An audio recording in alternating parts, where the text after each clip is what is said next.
노박구 유인촌이 국정감사에서 강력한 발언을 거침없이 쏟아내고 있습니다. 체육계 대통령 2기의 기세와 정몽규의 협박, 김태규의 무대포에 절대 밀리지 않는 경고를 분명하게 했습니다. 이기흥이 쥐고 주무르는 4,800여 원의 국고와 위탁 사업 등을 이미 회수하기 시작했고, 어제 국정감사에서는 이달 내로 2천억 원 사업 권한을 끊어버리겠다고 밝혔습니다. 현재 이기흥, 정몽규, 김태규는 갈 때까지 가보겠다며 완강하게 버티고 더 강하게 반발하고 있는 상황입니다. 국정감사에서 유인촌은 조목조목 지적하면서 그냥 두지 않겠다는 것을 수차례 강조했습니다.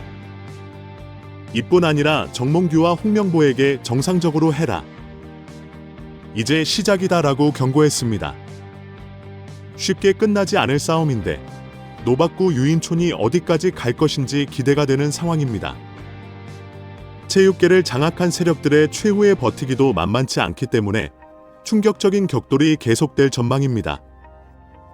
국정감사에서 유인촌 문체부 장관은 2천억 원의 사업권을 회수하겠다라고 분명히 말했습니다. 국제 스케이트장 부지 선정을 위한 체육회 용역 사업이 10월에 종료되는데 연장은 없다고 밝혔습니다. 이번에 완전히 중단시키겠다고 단호하게 말한 것입니다. 태릉에 있는 스케이트장이 세계문화유산에 등재되면서 2027년에 철거하고 새로 건설할 예정입니다.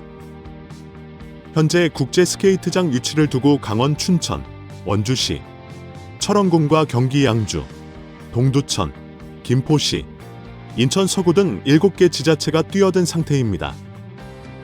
동계 스포츠 인프라 확보로 일자리, 관광 등 지역 경제 활성화를 노리겠다는 목표가 있기 때문입니다. 현재 7개 지자체가 유치 신청을 했는데 한 곳이 선정되면 나머지 지자체가 이기흥을 지지하지 않을 상황입니다. 결국 이기흥은 7개 지자체 체육회 대의원에게 희망을 주고 모두에게 지지표를 받겠다는 꼼수로 의심받고 있습니다. 이기흥이 질질 끌면서 체육회장 선거용으로 부지 위치, 지자체를 가지고 놀고 있다는 비판이 나왔기 때문입니다. 결국 국정감사에서 태릉 국제 스케이트장 대체시설 건립이 이기흥 체육회장의 선거 때문에 강제로 미뤄지고 있다는 지적이 나왔습니다. 국제 스케이트장 건립 사업은 세계유산 등재로 철거 예정인 태릉 국제 스케이트장 대체 시설을 짓는 사업으로 지자체 7곳에서 유치 경쟁이 치열합니다. 현재 국가 예산 2천억 원이 대한체육회 주관으로 사업 권한이 넘어간 상황입니다. 부지 선정이 올해 4월에서 10월로 연기되었는데 갑자기 다시 또 미루었다는 것입니다. 지난 8월 28일 이기흥은 이사회를 열어서 국제 스케이팅 부지 선정을 정경 미루었습니다. 대한체육회는 국비 1,000억 원 지원이 걸린 국제 스케이트장 부지 공모를 내년 초까지 돌연 연기한다고 발표했습니다. 당시에도 즉각 내년 1월 예정된 42대 체육회장 선거 때문 뒤라는 지적이 나왔습니다. 스케이트장 유치에 나선 전국 7개 지자체의 표를 의식한 꼼수라는 것입니다. 내년 1월 회장 선거에서 투표권을 가진 체육인들은 부지 선정이 끝나는 순간까지 3선에 도전하는 이기흥 회장의 눈치를 봐야 하는 상황이 되었다는 것입니다. 문체부는 사업 권한이 10월로 끝이 나기 때문에 기한 연장을 해주지 않고 사업 권한을 박탈하겠다고 확실히 했습니다. 이후에 문체부가 직접 사업을 진행하든 국민체육진흥공단으로 사업 권한을 넘기든지 검토하겠다고 밝혔습니다. 유인촌은 대한축구협회에게 강력한 경고 메시지를 또 날렸습니다. 국정감사에서 대한축구협회에 대한 조치가 아직 끝난 게 아니라 이제 시작이다라고 밝혔습니다. 정몽규 회장의 사선 연임 불가와 홍명보 감독의 정상적인 절차에 의한 재선임 과정을 강력하게 강조했습니다. 정몽규와 홍명보가 현재 무시하고 있는 감독의 재선임 절차 요구에 대해 아직 요청과 과정이 살아있다며 무시하거나 얼렁뚱땅 넘어갈 생각하지 말라고 분명히 했습니다. 정몽규의 사선 도전에 대해 시정 명령도 안 되면 최종적으로 승인 불가까지 하겠다고 다시 강조했습니다. 유인촌은 최근 명예롭게 퇴진하는 것이 좋을 것 같다고 지적했는데 정몽규가 사선 도전을 확고히 하고 있기 때문입니다. 정몽규는 지난 5월 아시아축구연맹 집행위원으로 출마해 선출됐고 오는 10월 서울에서의 FC 시상식 개최 등 적극적인 사선 도전 행보를 하고 있습니다. 최근 축구협회가 공개한 피파 공문에 대해 의례적인 절차로 보고 있다고 언급했습니다. 문체부의 대응이 주목되는 상황입니다. 감사 중간 결과 보고가 끝난 후에 협회가 공개한 피파 공문이 발송 시점 등도 확인하겠다고 밝혔습니다. 축구협회가 어떤 의도를 가지고 축협을 건드리면 월드컵 못 나간다는 협박용으로 공작했다는 의심이 있기 때문입니다. 홍명보 축구 국가대표팀 감독 선임 과정에 대해서도 감사 전 만약 공정하면 절차를 다시 밟아야 한다고 얘기한 적이 있습니다. 그 과정은 아직 진행 중이라고 생각하고 그 의미는 변하지 않았다고 밝혔습니다. 문체부는 지난 2일 중간 결과 발표에서 홍명보는 물론 클리스 전임 감독 선임 과정에서 내부 규정이 지켜지지 않은 점이 확인되었다고 발표한 바 있습니다. 다만 절차적 하자가 홍명보와의 계약을 무효로 볼 수 없다며 감독 선임을 취소하라고 명령하지는 않았습니다. 홍명보 감독 선임 절차의 정당성 확보는 축구협회가 스스로 고민하고 시정해야 한다고 강조했습니다. 피파 규정을 감안하여 자율적인 조치를 지적했는데 축구협회는 바로 둘이는 아무 잘못이 없다라고 황당한 입장문을 발표하며 강하게 반박한 바 있습니다.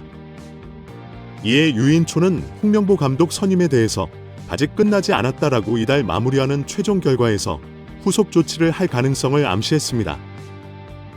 문체부는 어제 국회에서 배드민턴협회의 반대파 청산을 위한 임시 대의원총회 개최 중단을 요구했습니다. 오늘 11일 배드민턴협회는 부회장 5명과 차윤수 기사 등 김태규에게 충성을 확실히 하지 않은 반대파 6명을 불신임하기로 했습니다. 문체부는 배드민턴협회 임시 대의원총회가 정관 위반에 해당되는 불법 개최라고 지적했습니다. 배드민턴협회는 지난달 국회에서 있었던 청문회에서 김태규 회장에게 불리한 증언을 한 협회 이사를 해임시키고 이를 위한 임시 대의원 총회를 개최하려고 했기 때문입니다. 당시 현안 질의 때 참고인으로 나선 차윤수 기사는 김태규 회장 앞에서 배드민턴협회의 후진 행정에 대한 지적을 했습니다. 이후 친 김태규 성향의 대의원들이 갑자기 나서서 반대 세력으로 알려진 임원들을 불신임하는 총회를 개최하겠다고 나선 것입니다. 그동안 김태규의 잘못된 운영을 방치하고 동조했던 대의원들이 김태규를 지켜라라고 나타난 상황이 되었습니다. 결국 어제 국회에서 이 문제가 제기되면서 문체부가 배드민턴협회의 임시 대의원 총회 개최 중단을 정식으로 요구하기로 한 것입니다. 그동안 배드민턴협회는 잘못된 관행이 많았다며 시정하겠다고 공개적으로 밝혔습니다. 하지만 반성은 없고 김태규 회장 반대파 축출에 열을 올리고 있었습니다. 문체부 감사에서 배드민턴협회의 졸속 운영과 잘못된 규정 등이 드러났고 심지어 김태규 회장 등의 횡령과 배임 의혹도 제기되었지만 김태규 지지 대의원들은 반대파 진압작전을 펼친 것입니다. 현재 배드민턴협회는 문체부의 이러한 요구에 대해 일단 대의원 총회 일정을 잠시 미룰 것으로 알려졌습니다. 이후 문체부가 지적한 절차적 요건을 만들어서 다시 개최하기로 했습니다. 반드시 반대파인 임원을 숙청하겠다는 강경한 입장입니다. 최근 배드민턴협회와 대한체육회, 대한축구협회의 많은 비리와 범죄가 조금씩 폭로되고 있습니다. 그럼에도 불구하고 김태규, 이기흥, 정몽규는 절대 물러나지 않겠다며 강력한 반발을 하고 있습니다. 얼마나 얼굴과 양심의 철판을 깔았으면 이렇게 나올까 싶기도 하고 그동안 쥐고 흔들었던 수천억 원의 국민 세금을 놓치고 싶어하지 않는다는 생각도 듭니다. 국회와 정부조차도 두려워하지 않는 괴물이 되어버린 체육계 수장들의 행태가 가관입니다. 이들이 이렇게 막 나가는 이유는 단 하나입니다. 다시 회장으로 뽑아주는 선거 대의원들을 다 자기 편으로 임명하고 그동안 이렇게 저렇게 다 잡았다는 자신감이 있기 때문입니다. 세상에 이렇게 집단적으로 막장으로 나가는 집단과 인간들은 처음 보는 광경입니다. 체육계가 이렇게 비정상적이고 수천억 원의 국고가 이렇게 흥청망청인 것이 더 놀랍습니다. 유인촌을 응원하는 국민들이 정말 많습니다. 반드시 이기흥과 정몽규, 김태규와 끝까지 싸워 축출하고 승리하기를 기대합니다.